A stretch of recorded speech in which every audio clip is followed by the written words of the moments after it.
الحمد لله رب العالمين، والصلاة والسلام على سيدنا محمد وآله وصحبه أجمعين. أما بعد، فقد قال الله تبارك وتعالى في القرآن الكريم: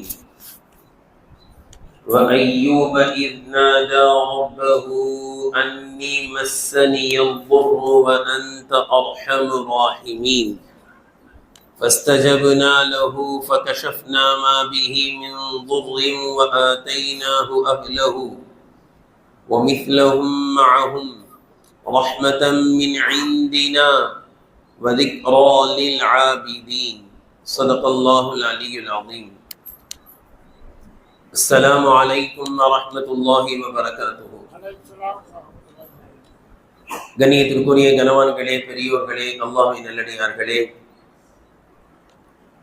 அல்லாஹ்வின் பேரருளால் நேற்று 14ஆம் தராவீஹில் ஓதி முடிக்கப்பட்ட சூறாக்களில் சூரத்துல் அம்பியா, நபிமார்கள் என்ற ஒரு சூறா. இந்த சூறாவில் அல்லாஹு தஆலா 48வது வசனத்திலிருந்து 92ஆம் வசனத்திற்குள் 17 நபிமார்களை பற்றி அல்லாஹு தஆலா குறிப்பிடுகிறான். குர்ஆனில் பெயர் கூறப்பட்ட நபிமார்கள் 25 நபிமார்கள். அந்த 25 நபிமார்களில் 17 நபிமார்களை பற்றி இந்த சூறாவில் வருகின்ற காரணத்தினால் இந்த சூறாவிற்கு சூரத்துல் அம்பியா, நபிமார்கள் என்ற பெயரை இந்த சூறா பெறுகிறது. அல்லாஹு தஆலா நபி நூஹ் அலைஹிஸ்ஸலாம் அவர்களை குறித்து, நபி இப்ராஹிம் அலைஹிஸ்ஸலாம் அவர்கள் நெருப்பில் வீசப்பட்ட நிகழ்ச்சி, அதற்கான காரணங்கள், அந்த நெருப்பில் அல்லாஹு தஆலா அந்த நெருப்பை குளிர்ச்சியானதாக மாற்றிய நிகழ்ச்சி எல்லாம் இந்த சூறாவில் அல்லாஹு தஆலா குறிப்பிடுகிறார்.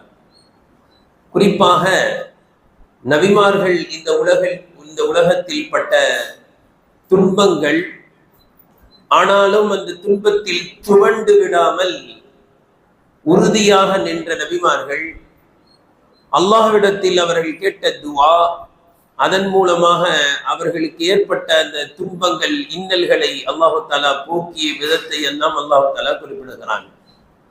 நபி யூனுஸ் அலைஹிஸ்ஸலாம் அவர்கள் மீன் வயிற்றில் சிக்கி அங்கு கேட்ட துஆ, லா இலாஹ இல்லா அன்த சுப்ஹானக இன்னி குன்து மினல் ஸாலிமீன் என்ற துஆ. ரப்பே, உன்னை தவிர வணக்கத்திற்குரியவன் யாரும் இல்லை. அதாவது இந்த மீன் வயிற்றுக்குள் கொண்டு வந்தவனும் உன்னை தவிர வேறு யாரும் இல்லை. சுப்ஹானக, ஆனாலும் நீ பரிசுத்தமானவன். என்னை மீன் வயிற்றுக்குள் கொண்டு வந்து சிரமப்படுத்த வேண்டும் என்ற எண்ணம் உனக்கு இருக்குமா என்றால், சுப்ஹானக, நீ ரொம்ப பரிசுத்தமானவன். என்னை சிரமப்படுத்த வேண்டும் என்ற எண்ணம் எல்லாம் நிச்சயமாக உனக்கு இல்லை. இருந்தாலும் நீ தான் இங்கு கொண்டு வந்தாய். காரணம் என்ன? இன்னி குன்து மினல் ஸாலிமீன், நான் அநியாயம் செய்யக்கூடியவர்களில் ஒருவனாக இருக்கிறேன் என்ற ஒரு அழகான பிரார்த்தனை. அதன் மூலமாக அவர்கள் வெளியில் வந்த நிகழ்ச்சி. நபி ஜக்கரியா அலைஹிஸ்ஸலாம் அவர்கள் நீண்ட நாள் குழந்தை பாக்கியம் இல்லாமல், ரப்பே என்னை தனி மனிதனாக விட்டுவிடாதே என்று கதறிய பிரார்த்தனை, அல்லாஹு தஆலா அதை அங்கீகரித்து குழந்தையை கொடுத்தான் என்ற நிகழ்ச்சியும் இந்த சூறாவில் இடம்பெறுகிறது.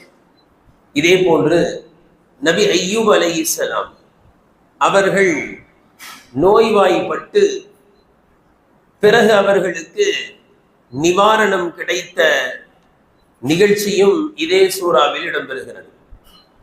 நபி அய்யூப் அலைஹிஸ்ஸலாம் அவர்கள் நபிமார்களிலேயே எப்படிப்பட்டவர்கள் என்றால், பெரும் செல்வ செழிப்பில் பெருவாழ்வு வாழ்ந்து அவர்களிடத்தில் இல்லை என்று எதுவும் இல்லை. அப்படிப்பட்ட ஒரு பெரிய வாழ்விற்கு சொந்தக்காரர்களாக இருந்து, பிறகு அனைத்தும் அவர்களை விட்டு சென்றும் கூட தளர்ந்து விடாத ஒரு மனிதரை காண்பிக்க வேண்டும் என்றால் நபி அய்யூப் அலைஹிஸ்ஸலாம் அவர்களைத்தான் காண்பிக்க வேண்டும் என்று குறிப்பிடுகிறார்கள். நபி அய்யூப் அலைஹிஸ்ஸலாம் அவர்களுக்கு பெரிய குடும்பம் இருந்தது. செல்வ செழிப்பு அல்லாஹ் ஏராளமாக கொடுத்திருந்தான். எக்கச்சக்கமான கால்நடைகள், ஆடு மாடு ஒட்டகம் என்ற எல்லா விதமான கால்நடைகளும் கொடுத்திருந்தான். விளை நிலங்கள் அல்லாஹ் தஆலா ஏராளமாக கொடுத்திருந்தான். கண் கவருகின்ற வீடுகள், மாளிகைகளை அல்லாஹ் கொடுத்திருந்தான். இது அனைத்தையும் பெற்று பிறகு இந்த செல்வங்கள் எல்லாம் கொஞ்சம் கொஞ்சமாக செல்கிறது. எப்படி செல்கிறது என்றால் அவர்கள் உடல் ரீதியாக பாதிக்கப்படுகிறார்கள். பொதுவாக ஒரு மனிதன் உடல் ரீதியாக பாதிக்கப்பட்டால் அவனால் வேறு வேலைகளை சரிவர செய்ய முடியாது. கடையை சரியா பார்க்க முடியாது, உத்தியோகத்தை சரியா கவனிக்க முடியாது. எல்லாம் சரிநிலையை கண்டு அப்படியே பின்வாங்கும். அப்படிப்பட்ட ஒரு சோதனையை அல்லாஹ் தஆலா நபி அய்யூப் அலைஹிஸ்ஸலாம் அவர்களுக்கு கொடுத்தான். பொதுவாக சோதனை என்பது இரண்டு வகையாக இருக்கிறது. அல்லாஹ் தஆலா சில மனிதர்களுக்கு கொடுத்தும் சோதிப்பான், சில மனிதர்களிடமிருந்து எடுத்து சோதிப்பான். ஆனால் பொதுவாக பலவீனமான நாம் எதை சோதனையாக நினைக்கின்றோம் என்றால், அல்லாஹ் தஆலா கஷ்டத்தை கொடுத்தா என்ன நினைக்கிறோம்? அல்லாஹ் என்ன சோதிக்கிறான் அப்படின்னு நினைக்கிறோம். ஆனால் கொடுத்தால் அந்த சோதனையா நினைக்கிறது இல்லை. நல்ல செல்வ செழிப்பு அல்லாஹ் கொடுக்குறான்னு வைங்க, இது அல்லாஹ் எனக்கு ரொம்ப செல்வத்தை கொடுத்து சோதிக்கிறான் அப்படி யாராவது சொல்லுவாங்களா?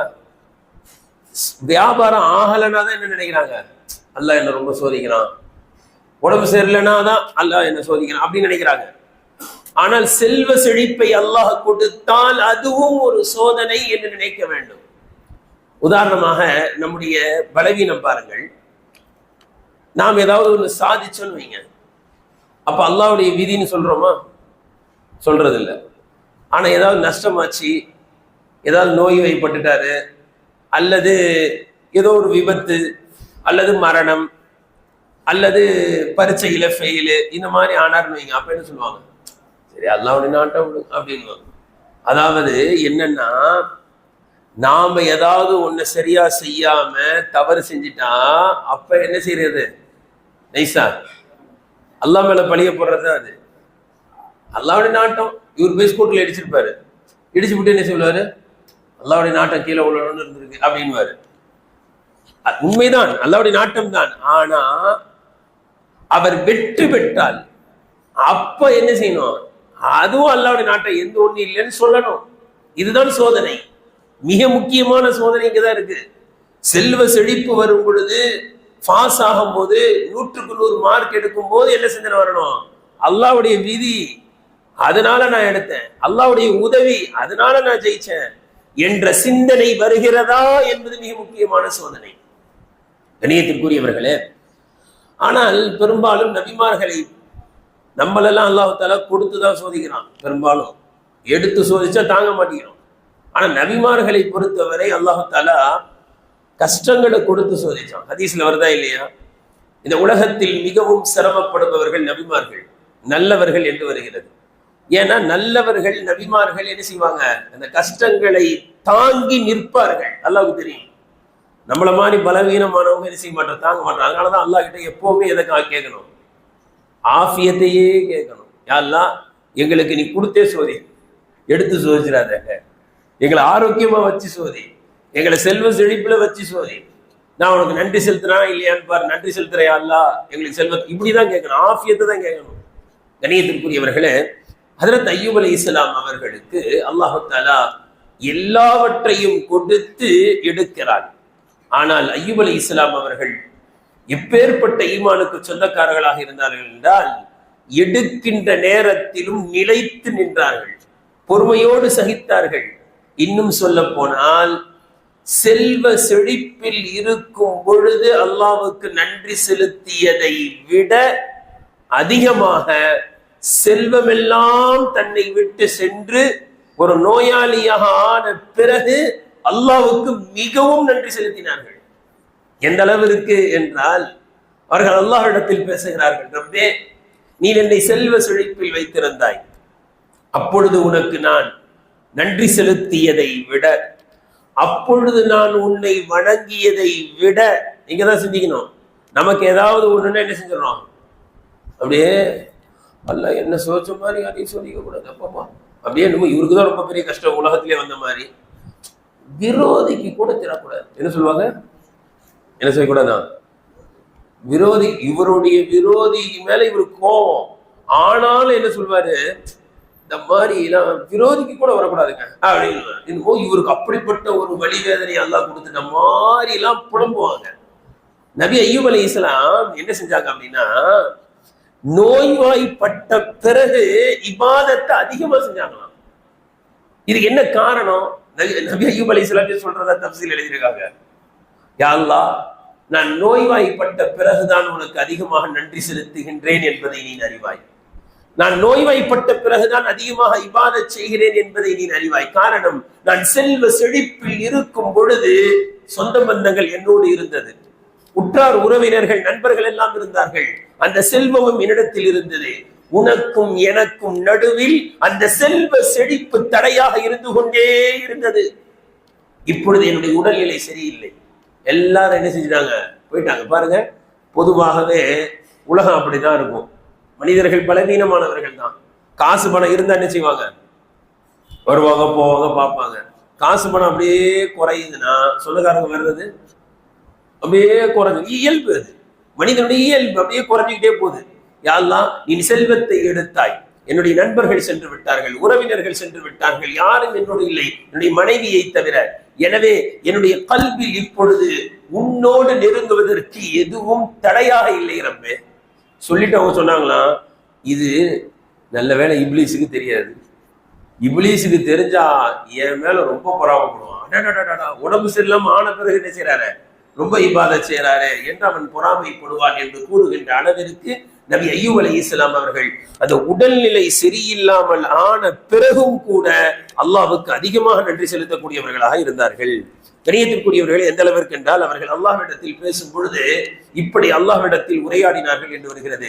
ரப்பே, நீ எனக்கு செல்வ செழிப்பை கொடுத்திருந்தாய், அந்த செல்வ செழிப்புடைய நேரத்தில் நான் பெருமை அடித்ததில்லை என்பது உனக்கு தெரியும்.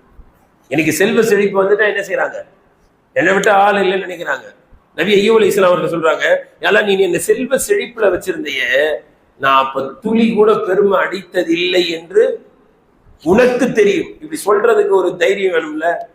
அடுத்தவங்க சொல்றாங்க, நான் செல்வ செழிப்பில் இருந்த பொழுது யாருக்கும் எந்த அநியாயமும் செய்ததில்லை என்று உனக்கு தெரியும். இது எவ்வளவு பெரிய விஷயம் தெரியுங்களா? கொஞ்சம் காசு பணம் வந்தா என்ன செய்யலாம், இஷ்டத்துக்கு திட்டுவாரு, ஏழைகளை என்ன செய்வாரு, குறை பார்ப்பாரு. ஏன்னா அவர் எதிர்த்து என்ன செய்ய முடியாது, கேட்க முடியாது என்ற அந்த ஒரு துணிச்சல், ஒரு தைரியம் என்ன செய்யும், ஏழைகளை திட்ட வைக்கும். சும்மா ரொம்ப சாதாரண அளவு என்ன செஞ்சிருவாரு, பட்டுன்னு அடிச்சிருவாரு. காரணம் என்ன செய்ய முடியாது, யாரும் இவரை கேட்க முடியாது. ஆனால் அய்யூப் அலைஹிஸ்ஸலாம் சொல்றாங்க, ரப்பே, நீ என்னை செல்வ செழிப்பில் வைத்திருந்த பொழுது நான் எந்த மனிதனுக்கும் அநியாயம் செய்ததில்லை என்பதை நீ அறிவாய். எந்த மனிதன் என்னுடைய வாசலை தேடி வந்து நீ எனக்கு இந்த அநியாயம் செய்து விட்டாய் என்று ஒரு மனிதர் கூட சொன்னதில்லை. சொல்லிட்டு அவங்க சொல்றாங்க, என்னுடைய வாழ்க்கையில் குளிர்காலங்களில் கூட நான் செல்வ செழிப்பில் இருந்த பொழுது, மெத்தையில் தூங்கிக் கொண்டிருந்த பொழுது கூட, அதிகாலை நேரம் தஹஜ்ஜுடைய நேரம் வந்து விட்டால் உன்னுடைய திருப்பொருத்தத்தை நாடி தொழ நின்று விடுவேன் என்பதை நீ அறிந்திருக்கின்றாய். இன்னொரு ரிவாயத்துல வருது, அவங்க அல்லாஹ்ட்ட எப்படி பேசினாங்கன்னா, யா அல்லாஹ், நீ என்னை செல்வ செழிப்பாக வைத்திருந்த பொழுது பசியோடு ஒருவர் இருக்கிறார் என்பதை நான் தெரிந்தால் நான் வயிறு நிரம்ப சாப்பிட்டதில்லை என்பதையும் நீ அறிவாய். நான் செல்வ செழிப்பில் இருந்த பொழுது ஆடை இல்லாத ஒரு மனிதன் இருக்கின்றான் என்பதை தெரிந்த பிறகு 2 ஆடையோடு நான் இருந்ததில்லை என்பதையும் நீ அறிவாய். எனவே அந்த இடத்துல என்ன செஞ்சாங்கன்னா, என்னை உண்மைப்படுத்துன்னு ஒரு இடத்துல கேட்டாங்க. ஏன் அப்படி கேட்டாங்கன்னா, அவங்களோட இருந்தது யாருதான், மனைவி தான். இங்க ஒரு விஷயத்தை நம்ம சிந்திக்கணும். மனைவி எப்படிப்பட்டவர்கள் என்பதை நினைத்து பார்க்க வேண்டும். உற்றார் உறவினர்கள் எல்லாம் போயாச்சு, ஆனா யார் மட்டும் போல, அய்யூப் அலைஹிஸ்ஸலாத்தை விட்டு மனைவி மட்டும் போலங்க. இந்த மனைவி என்ற உறவு எப்பேற்பட்ட உறவு என்பதை தெரிந்து கொள்ள வேண்டும். அல்லாஹ் பாதுகாக்கணும். சில நபர்களுடைய மனைவிமார்கள் பெரும்பாலும் ஆண்கள் தான் சீக்கிரம் மோத்த போறாங்க, அப்படிதானே? என்ன இது பக்குன்னு சொல்றீங்க? அது ஒரு விதத்துல நல்லது. ஏன் தெரியுங்களா உங்களுக்கு? நாம இல்லாம அவங்க இருந்துருவாங்க, அவங்க இல்லாம நாம இருக்கிறது ரொம்ப கஷ்டம், ரொம்ப கஷ்டம். நிறைய காரணம் இருக்கு. நாம இல்லைன்னு வைங்க, அவங்க எங்கேயாவது போய் ஒட்டிக்கிடுவாங்க. நம்ம ஆம்பளை பாருங்க, கொஞ்சம் கிரிப் இருக்கும், எங்க போய் என்ன செய்ய மாட்டோம், உட்கார மாட்டோம். பையன் கூப்பிடுவான், அத்தான் என் மக கூப்பிடும், மனைவி என்ன செய்வாங்க, மக வீட்டுல போய் கூட இருந்துருவாங்க. ஆனா இவர் சின்ன வயசுல இருந்து கொஞ்சம் வீராப்பாலாம் இருந்திருப்பாரு. அந்த வீராப்பு என்ன செய்யும், தனியா இருந்து கஷ்டப்பட வைக்கும்.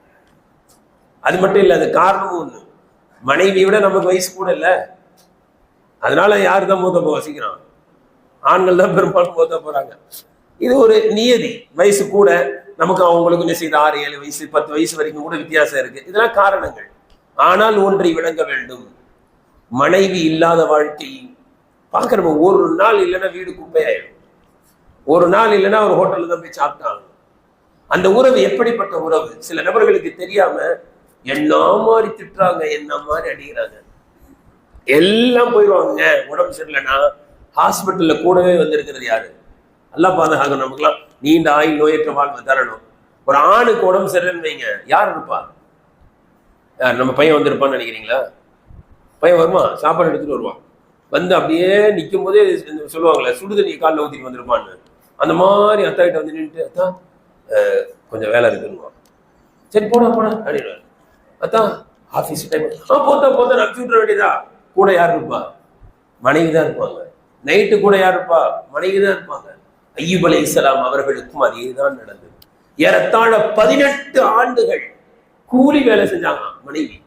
அவ்வளவு செல்வ செழிப்புல இருந்த அவங்க போய் வேலை செஞ்சு சம்பாரிச்சு கொண்டு என்ன செய்யறாங்க, அய்யூப் அலைஹிஸ்ஸலாத்துக்கு தராங்க. கணியத்திற்குரியவர்களே, அதற்கு இன்னொரு காரணமும் உண்டு. காரணம் என்னன்னா, அய்யூப் அலைஹிஸ்ஸலாத்துடைய மனைவி யூசுப் அலைஹிஸ்ஸலாமுடைய பேத்தி. யாருடைய பேத்தி? யூசுப் அலைஹிஸ்ஸலாத்துடைய பேத்தி. யூசுப் அலைஹிஸ்ஸலாம் பேர் அழகு, நமக்கு தெரியும், அழகான மனைவி. அவங்களுடைய பேத்தி எப்படி இருப்பாங்க? ஆம், நபியுடைய பேத்தி என்ற காரணத்தினால் சாலிகான பெண்மணியாக இருந்தாங்க. அவங்க பேர் ரஹிமா என்று எழுதப்படுகிறது. அவங்க ஏன் இந்த கஷ்டமான காலத்துல, இவ்வளவு கஷ்டத்திலையும் எல்லா சொத்து செல்வம் எல்லாம் போச்சு, உறவினர்கள் கிட்ட வர மாட்டேங்கிறாங்க, யாரும் வர்றது இல்லை, பாக்குறது இல்லை, ஆனாலும் அவர்கள் கூடவே இருந்ததற்கு காரணம் என்ன தெரியுங்களா? எழுதுறாங்க, அவர்கள் நல்ல நிலையில கணவன் இருக்கும் பொழுது நம்மளை எப்படி வச்சிருந்தாருன்றத கொஞ்சம் சிந்திச்சு பார்த்தாங்க. இதுதாங்க வேணும். இந்த கணவன் மனைவி என்ற உறவுக்குள் இந்த தன்மை இருந்துச்சுடுவீங்க, யாரும் யாரை விட்டு பிரிய மாட்டாங்க. அல்லாஹ் தஆலா குர்ஆன்ல இதை பதிவு செய்யறான் அழகா. வமின் ஆயாத்திஹி என்று துவங்கும். கணவன் மனைவியுடைய அந்த உறவு என்னுடைய அத்தாட்சிகளில் ஒன்று. அவர்கள் மன அமைதியாக வாழ்வதை மனைவியிடத்தில் நான் வைத்திருக்கிறேன் என்று சொல்லிவிட்டு அல்லாஹ் சொல்லுவான், மவத்தன் வரஹ்மா. அவர்கள் இன்பமாக வாழ்வதற்கு அவர்களுக்கு மத்தியிலே அல்லாஹ் போட்டிருக்கான 2 விஷயத்தை. ஒன்று ஆசை, ஒன்று ஆசை. நான் ஒரு கண்ணியமான வார்த்தையில சொல்றேன், ஆசை, மவத்தன். இன்னொன்னு அல்லாஹ் சொல்றான் வரஹ்மத்தன். ரஹ்மத்தில் எதுன்னு சொல்லுவாங்க? கிருபை, கருணை, இரக்கம். இந்த 2 அல்லாஹ் வச்சிருக்கேன்றான், அதை யூஸ் பண்ணணும். என்னது? அந்த ஃபர்ஸ்ட் இருக்கு பாருங்களா, ஆசை. அது வாலிபத்துல இருந்துரும். என்ன சண்டை போட்டாலும் என்ன செஞ்சிருவாங்க, இவருக்கு அந்த அம்மா தேவை, அந்த அம்மாவுக்கு இவரை தேவை. சண்டையே போட்டாலும் என்ன செஞ்சிருவாங்க, கொஞ்சம் சேர்ந்துருவாங்க. புகாரியில் அதனாலதான் வருது, அடிமையா அடிக்கிற மாதிரி. நான் சொல்லல, ரசூலுல்லாஹ் சொல்றாங்க, அடிமையா அடிக்கிற மாதிரி பகல்ல மனைவி அடிச்சு விட்டு நைட் என்ன செய்றீங்க, தேவை ஏற்படுதுல உங்களுக்குன்றாங்க. அப்படி சில பேர் கொஞ்சம் கூட வெக்கமான இருக்காது. பகல்ல அடிப்பாங்க, இரவுல தேவை ஏற்படும். புகாரியில ரசூலுல்லாஹ் கண்டிக்கிறாங்க. அதை கணியத்திற்குரிய சொல்ல வருவது, இந்த ஆசை இருக்க வாலிபத்துல இருக்கோ, அது சேர வச்சிரும் எப்படியாது.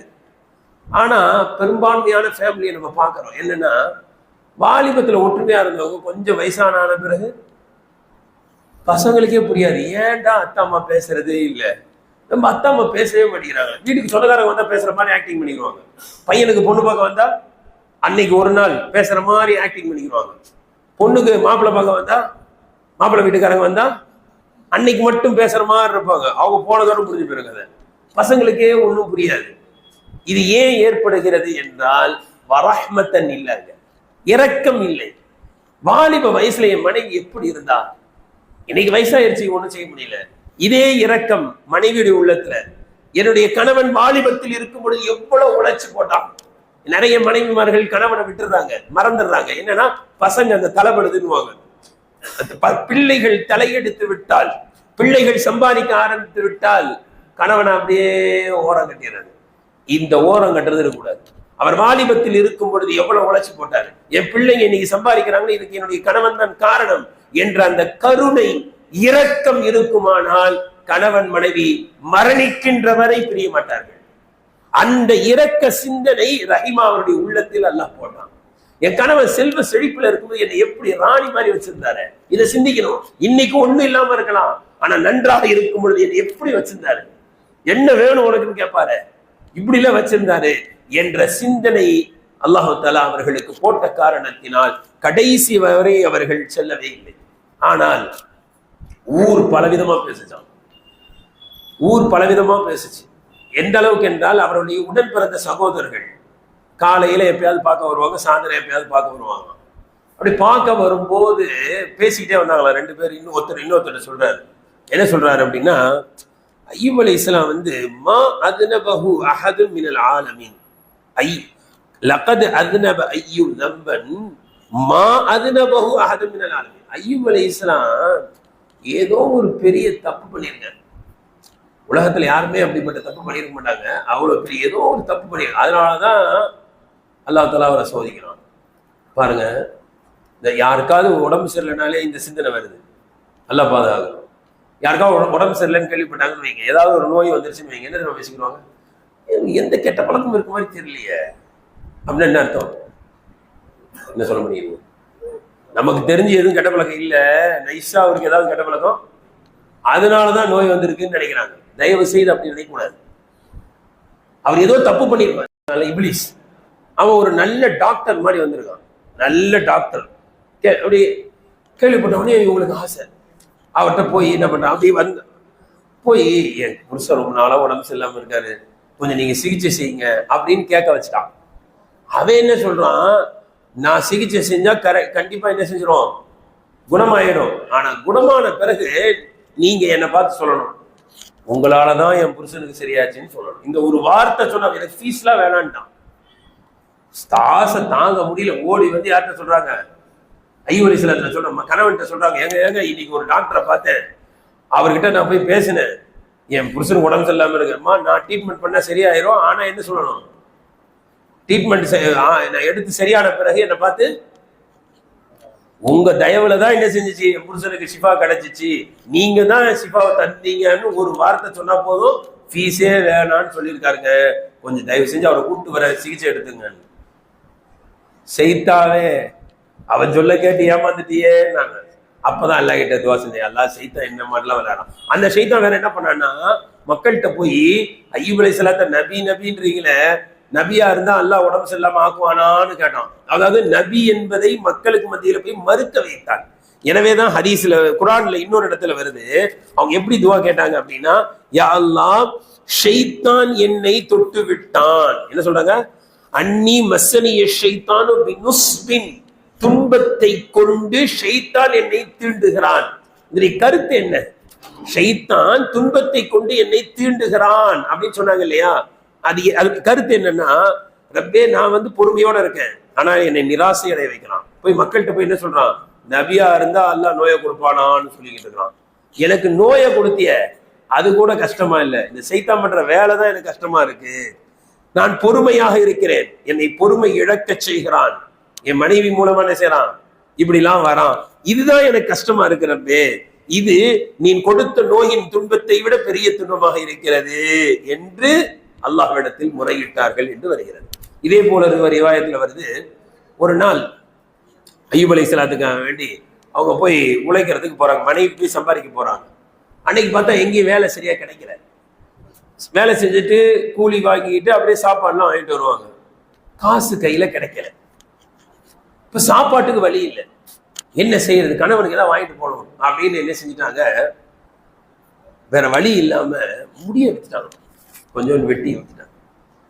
ஆனால் வித்து சாப்பாடு வாங்கிட்டு வராங்க. அய்யூப் அலைஹிஸ்ஸலாம் அந்த ஏழ்மையிலையும் என்ன செய்ய கேட்பாங்களாம், மனைவி சாப்பாடு வாங்கிட்டு வந்தா எப்படி வாங்கிட்டு வந்தேன்னு கேட்பாங்க. நான் இந்த மாதிரி அங்கே வேலை செஞ்சேங்க, காசு கொடுத்தாங்க இப்படின்னு சொல்லணும். அன்னைக்கு கரெக்டாக கேட்குறாங்க, சாப்பாடு எப்படி வந்துச்சு, ஏங்க வேலை எங்கேயுமே கிடைக்கல அப்படின்ட்டு தலையை காமிக்கிறாங்க, முடிய காணும். இன்னைக்கு கூட வராங்களே ஜவுரி முடின்னு வாங்கறதுக்கு வராங்களே சம்பாதிக்கிறதுக்கு. அந்த நேரத்தில் இவங்க சுய தேவையை நிறைவேற்றுவதற்கு போறாங்க. அல்லாஹு தாலா காலை அடிக்க சொல்றான். எப்படி ஜம்சம் தண்ணி வந்துச்ச அதே போன்று நபி அய்யூப் அலைஹிஸ்ஸலாம் அவர்களுக்கும் குர்ஆன் சொல்கிறது, உர்குது பிரிஜிலிக ஹாதா முஹ்தஸலுன் பாரிதுன் வ ஷராப், காலை நீங்கள் அடியுங்கள், தண்ணீர் வரும், குளிர்ச்சியான தண்ணீர், அந்த தண்ணீரின் மூலமாக குளியுங்கள், அந்த தண்ணீரை குடியுங்கள் அப்படின்னு சொன்னான் அல்லாஹ். உடனே செஞ்சாங்க, ஷிஃபா ஆயிடுச்சு. எந்த அளவுக்குன்னா உடல் அமைப்பை மாறிடுச்சு. உடனே அல்லாஹ் தாலா நிவாரணத்தை கொடுத்தான். ஒரு என்ன ஒரு சுவாரஸ்யமான விஷயம்னா, போன மனைவி ரிட்டர்ன் வந்து பாக்குறாங்க, யாரை காணும், அய்யூப் அலைஹிஸ்ஸலாத்தை காணன்னு தேட ஆரம்பிச்சிட்டாங்க. ஆனா அய்யூப் அலைஹிஸ்ஸலாம் அங்கதான் இருக்கிறாங்க, அழுகுறாங்க. அந்த இடத்துல காணுமே, விட்டுட்டு போன கணவனை காணுமேன்னு. எல்லாம் பாதுகாக்கணும், இப்ப ரொம்ப முடியாம எப்படா போய் சேருவாருன்னு பார்ப்பாங்க. அழுகுறாங்க. அழுதுகிட்டே போய் அய்யூப் அலைஹிஸ்ஸலாத்தை கேட்கறாங்க, உடம்பு சரியில்லாம ஒருத்தர் இங்கே இருந்தார பாத்தீங்களான்னு. அழுகுறாங்க. அப்ப அய்யூப் அலைஹிஸ்ஸலாம் சொல்றாங்க, நான் தான் அய்யூப், உன்னுடைய கணவன், அல்லாஹ் தஆலா ஷிஃபாவை தந்தான். எப்படிப்பட்ட ஒரு மனைவி, எப்படிப்பட்ட ஒரு கணவன். ஆனா அல்லாஹ் பாதுகாக்கணும். இன்னைக்கு நாம ஆண்கள் விளங்க வேண்டிய ஒரு செய்தி, நமக்கு அல்லாஹ் வழங்கிய மனைவி பெரிய நியமத். இந்த மாதிரியான இக்கட்டான சூழ்நிலையில கூட நம்ம கூட இருக்கிறது யாருதான், மனைவி தான். அதே நேரத்தில் மனைவிமார்களை விளங்கணும். இப்ப இந்த கால சூழ்நிலையில சில இடங்கள்ல என்ன ஆகி போகுது அப்படின்னா, மனைவிமார்கள் கூட கணவனோடு இருக்கிறது கொஞ்சம் தயங்குறாங்க. அது கணவர் கொஞ்சம் ஏழை ஆகிருந்து கவர்மெண்ட் ஆஸ்பத்திரியில சேர்த்துட்டாங்கன்னு வைங்க, அந்த ஆஸ்பத்திரியில் போய் நைட் தூங்க முடியுமா, கொசு கடிக்குது அப்படின்னுவாங்க. ஏன் நம்மளே பார்க்க போறது யார், என்ன பார்க்குறோம், பிரைவேட் ஹாஸ்பிட்டல் அட்மிட் ஆனா போய் பார்க்க போவோம். சில இடங்கள்ல இந்த அப்போலோ ஆஸ்பத்திரியில் போயிட்டா அந்த நர்ஸுக்கு பெரிய தலைவலியா இருக்குது. இந்த பாய் யாருன்னு தெரியல, வந்து சேர்ந்ததுலேருந்து அலை போகுது, வந்துட்டு போயிட்டே இருக்காங்க. ஐசி வார்டில் இருந்தா கூட விட மாட்டேங்கிறாங்க ஐயா அப்படின்னு சொல்றது. அவரும் வெளியில வந்துட்டு என்ன சொல்வாரு, அப்போலோல ஒரு 10 நாள் இருந்து, ஆமா சந்திர மண்டலத்துல இருந்து வந்தாரு, அப்போலோல இருந்தா ஒரு பெருமை. அவரை போய் பார்க்க போறாங்க. பார்க்க போகணும் தான், இல்லைன்னு இல்லை, செல்வம் படைத்தவர்கள், தலைவர்கள், ஒரு அந்தஸ்துல உள்ளவங்க, அவங்களையும் பார்க்க போகணும் தான். அதே நேரத்தில் ஏழை பாலைகள் அவங்க ஹாஸ்பிட்டல்ல இருக்கிறாங்க, கவர்மெண்ட்ல இருக்கிறாங்க, கேஎம்சில இருக்கிறாங்க, ஜிஹெச்ல இருக்கிறாங்கன்னா என்ன செய்யணும், போய் பார்க்க போகணும். ஆனா அந்த மாதிரியான இடங்களுக்கு நம்ம என்ன செய்யறது இல்லை, போறது இல்லை. சரியா, ஏழைகளை தான் ரொம்ப முக்கியமா போய் பார்க்கணும். அந்த நேரத்தில் அவன் கையில காசு இருக்காது, ட்ரீட்மெண்ட் காசு இருக்காது. கவர்மெண்ட் ஹாஸ்பிட்டல்ல கூட செலவீனங்கள் நிறைய ஆகுது இந்த காலத்துல. எனவே அந்த மாதிரியான நேரங்கள்ல நாம அவங்களுக்கு உதவி செய்ய வேண்டும். அதே போன்று மிக முக்கியமாக அல்லாஹ்விடத்துல ஷிஃபாவை கேட்கணும். எப்படி அய்யூப் அலைஹிஸ்ஸலாம் கேட்டாங்க, வாங்கினாங்க. அல்லாஹ் அதே போன்று நமக்கும் ஷிஃபாவை தருவான். ஒரே ஒரு சம்பவத்தை சொல்லி முடிக்கின்றேன். உஸ்மான் இப்னு அபில் ஆஸ் அத்-தகஃபி என்ற சஹாபி, அவங்க முஸ்லிமாக ஆறாங்க. அவங்க முஸ்லிமாக ஆன பிறகு ரசூலுல்லாஹி ஸல்லல்லாஹு அலைஹி வஸல்லம் ஒரு நாள் சொல்றாங்க, யா ரசூலல்லாஹ், நான் இஸ்லாத்தை ஏற்றுக்கொண்ட அன்றைய தினத்தில் இருந்து என்னுடைய உடலில் ஒரு இடத்தில் கடுமையான வலியை உணர்கின்றேன். அல்லாஹ்வின் தூதரே, எந்த அளவுக்கு எனக்கு வலிக்குதுன்னா, நான் மௌத்தா போயிருவேன்னு பயப்படுறேன்.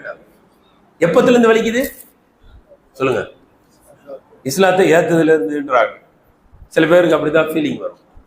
சில பேர் ஹஜ்ஜிக்கு போயிட்டு வருவாங்க, போயிட்டு வந்து சொல்லுவாங்க, ஹஜ்ஜிக்கு போயிட்டு வந்ததுல இருந்தே கஷ்டம்தான் அப்படின்வாங்க.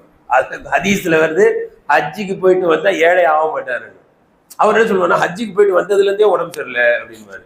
உம்ராவுக்கு போயிட்டு வந்ததுல இருந்தே ஃபேமிலியில ஒவ்வொருத்தருக்காக உடம்பு சரி. இதை சைத்தா பண்ற வேலை, சைத்தா சோதிக்கிறான். தளர்ந்துடக்கூடாது. இஸ்லாத்தை ஏற்றதுல இருந்து வலி, எந்த அளவுக்கு வலி, அந்த வலினால நான் என்ன செஞ்சிருவேன், மௌத்தா போயிருவோனோன்னு நான் பயந்தேன் என்று அவர்களே சொல்றாங்க. அப்ப ரசூலா சொல்றாங்க, எந்த இடத்துல வலிக்குதோ அந்த இடத்துல உங்க கையை வைங்க. கையை வச்சு 3 தடவை பிஸ்மில்லான்னு சொல்லுங்க. 7 தடவை அஊது பிஇஸ்ஸத்தில்லாஹி வ குத்ரத்திஹி மின் ஷர்ரி மா அஜிது வ உஹாதிரு. யா அல்லாஹ், உன்னுடைய கண்ணியத்தை முன்வைத்து, உன்னுடைய வல்லமையை முன்வைத்து, உன்னுடைய ஆற்றல், நீ எதையும் செய்ய சக்தி படைத்தவன், அந்த ஆற்றலை முன்வைத்து நான் எந்த வலியை உணர்கிறேனோ எந்த வழியை உணர்கிறேனோ, இன்னும் எந்த வழியை நினைத்து அஞ்சுகிறேனோ அந்த வழியின் தீங்கை விட்டு பாதுகாப்பாயாக என்பதுதான் அந்த துஆவுடைய பொருள். இதை 7 தடவை அந்த இடத்துல கை வச்சு ஓதுங்க அப்படின்னு நான் அதை தொடர்ந்து செய்து வந்தேன். அல்லாஹ் தஆலா எனக்கு ஷிஃபாவை கொடுத்தான். அந்த ஹதீஸ் முடிஞ்சிருச்சு. நான் என்ன பண்ணேன்னா, அந்த சஹாபி என்ன சொன்னாரு, மௌத்தா போயிருவோன்னு பயந்தார்ல, அவர் எவ்வளவு நாள் உயிரோட இருந்தாருன்னு பார்த்தேன். அதுக்கு அடுத்து பார்த்தா அவரு இஸ்லாத்துக்கு வந்தது ஹிஜ்ரி 9ஆம் ஆண்டு. அப்ப ஹிஜ்ரி 9ல இருந்து வலிக்குது, மௌத்தா போயிருவோன்னு பயப்படுறாரு. சரி, இந்த துஆ ஓதுற பிறகு எவ்வளவு நாள் இருந்தாருன்னு பார்த்தா ஹிஜ்ரி 55ஆம் ஆண்டு வரைக்கும் இருந்தாரு. ஏறத்தாழ எத்தனை வருஷம் வரைக்கும் இருந்திருக்காரு? 46 வருஷம் வரைக்கும் உயிரோட இருந்திருக்காரு. மௌத்தா போயிடுவேனோன்னு பயந்த அவருக்கு இந்த துஆவின் மூலமாக அல்லாஹ் தஆலா என்ன செய்ய வச்சான்? வலியை போக்கி 46 வருஷம் உயிரோட இருந்தாரு. ரசூலுல்லாஹி ஸல்லல்லாஹு அலைஹி வஸல்லம் அவர்களுக்கு பிறகு உமர் ரலியல்லாஹு அன்ஹு, அபூபக்கர் சித்திக் 4 கலீஃபா தாண்டி முஆவியா ரலியல்லாஹு அன்ஹுடைய ஆட்சி காலத்தில் ஹிஜ்ரி 55ஆம் ஆண்டில் அவர் மரணம் அடைந்தார் என்றால் இது போன்ற துஆக்கள் நமக்கு இனி தெரியறது இல்லை. இறை நம்பிக்கையோடு, அல்லாஹ்வின் மீது நம்பிக்கையோடு என்ன செய்யணும்? இதை ஓத வேண்டும். ஓதினால் அல்ல என்ன செய்யும்? ஷிஃபா தரும். அதே போல இந்த 2 விஷயத்தை இந்த துஆல கவனிச்சுக்கணும். ரசூல் என்ன செஞ்சாங்க? அவரையே கையை வைக்க சொன்னாங்க. நீங்களே ஓதுங்கன்னாங்க. நமக்கு ஓத தெரிஞ்சா நாமளேவும் ஓதலாம் அப்படின்றது இதுல இருக்க ஒண்ணு. சில சமயம் நான் சொல்ல ஊதியும் இருக்கிறாங்க. ஆனா இந்த ஹதீஸ்ல என்ன வருது? உங்க கையை வைங்க, நீங்களே ஓதுங்கன்னாங்க. அப்ப நமக்கு நாமே என்ன செய்யணும்? ஓதிக்கொள்ளலாம். 1 3 தடவை பிஸ்மில்லா, 7 தடவை இந்த துஆ. அப்ப என்ன அர்த்தம் தெரியுங்களா? இந்த எண்ணிக்கை ரொம்ப முக்கியம். டாக்டர் சொல்லுவார்ல சில சமயம், இந்த மாத்திரைய காலையில 1 சாயந்தரம் 1, இந்த மாத்திரைய 1 போட்டுறாதீங்க, 1/2 தான் போடணும்னு. அப்ப என்ன செய்வோம்? அந்த மாத்திரையா 1/2 போடுவோம். சில மாத்திரை இருக்கும், அது என்ன செய்யுங்க 2 போடுங்கன்னு. இந்த மாதிரி தான் இந்த துஆவும் கரெக்டா அந்த எண்ணிக்கை. உதாரணத்துக்கு பாருங்க, தஸ்பீஹ் ஃபாத்திமா சுப்ஹானல்லாஹ் எத்தனை தடவை? 34 தடவை ஓதுனா என்ன? ஓததான் ஒண்ணும் அப்படிலாம் கேட்கக்கூடாது. 33 தடவைடா, அது 33 தடவை தான். அது மாத்திரை சிகிச்சை மாதிரி. உடம்பு வலியெல்லாம் போகணுமா இரவு நேரத்துல? 33 தடவை சுப்ஹானல்லாஹ், 33 தடவை அல்ஹம்துலில்லாஹ், 34 தடவை அல்லாஹு அக்பர். நீங்க அதை விட ஜாஸ்தியா செய்யணும்னா அப்புறமா செய்யுங்க. தஸ்பீஹ் ஃபாத்திமானா இது 100 கணக்கு வரணும். இதெல்லாம் சிகிச்சையுடைய முறைகள் என்பதாகவும் கிதாபுகளில் எழுதுகிறார்கள். அல்லாஹு தஆலா நம் அனைவர்களுக்கும் நோயற்ற வாழ்வை அல்லாஹு தஆலா தருவானாக. யாராவது நோய்வாய்ப்பட்டால் அவர்களை சென்று அவர்களுக்கு உதவி செய்யக்கூடியவர்களாக அல்லாஹ் நம்மை ஆக்கி அருள் செய்வானாக. வாஹிரு தஅவானா அல்ஹம்துலில்லாஹி ரப்பில் ஆலமீன். சுப்ஹானல்லாஹி வ பிஹம்திஹி, சுப்ஹானக்கல்லாஹும்ம வ பிஹம்திக, நஷ்ஹது அல்லா இலாஹ இல்லா அன்த, நஸ்தக்ஃபிருக வ நத்தூபு இலைக். சுப்ஹான ரப்பிக ரப்பில் இஸ்ஸத்தி அம்மா யசிஃபூன், வ ஸலாமுன் அலல் முர்ஸலீன், வல்ஹம்துலில்லாஹி ரப்பில் ஆலமீன். ஸல்லல்லாஹு அலா முஹம்மத் ஸல்லல்லாஹு அலைஹி வஸல்லம். ஸல்லல்லாஹு அலா முஹம்மத் ஸல்லல்லாஹு அலைஹி வஸல்லம். ஸல்லல்லாஹு அலா முஹம்மத் யா ரப்பி.